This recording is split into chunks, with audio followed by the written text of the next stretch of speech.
স্বামীকে ভালোবাসা এবং সম্মানের সাথে রাখা খুব জরুরি, কারণ স্বামী ছাড়া স্ত্রী একটি কাটা ঘুড়ির মতো হয়ে যায়, যাকে মানুষ হয় লুট করে নেয় অথবা ছিঁড়ে ফেলে। তাই স্বামীর থেকে কখনো দূরে থাকা উচিত নয়, কারণ বিপদের সময় শুধু আপনার স্বামীই আপনার কাজে আসে।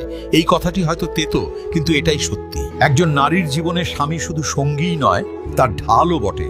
স্বামী পাশে থাকলে দুনিয়া স্ত্রীর দিকে আঙুল তোলার আগে হাজারবার ভাবে, কিন্তু যখন সেই স্ত্রী স্বামীর থেকে দূরে চলে যায়, তখন তার আশ্রয়ও ছিনিয়ে নেওয়া হয় এবং তার সম্মানও ধীরে ধীরে কমতে থাকে। আজকাল অনেক নারী ছোট ছোট বিষয়ে স্বামীদের সাথে ঝগড়া করে, তাদের থেকে দূরত্ব তৈরি করে। তারা ভাবে স্বামীর গুরুত্ব শুধু টাকা উপার্জন পর্যন্তই সীমাবদ্ধ। কিন্তু যখন কঠিন পরিস্থিতি আসে, তখনই বোঝা যায় যে ঘরের দরজায় দাঁড়িয়ে স্ত্রীর সম্মান বাঁচানোর জন্য কেবল তার স্বামীই থাকে। স্বামী ছাড়া একজন নারী যতই শক্তিশালী হোক না কেন, সমাজের সামনে তার অবস্থা কাটা ঘুড়ির চেয়ে বেশি কিছু নয়। আর কাটা ঘুড়ির পরিণতি সবসময় খারাপ হয়।